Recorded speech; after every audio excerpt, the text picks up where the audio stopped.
झगड़ा करा देले बा।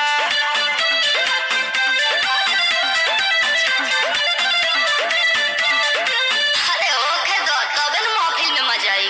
बचा के रख।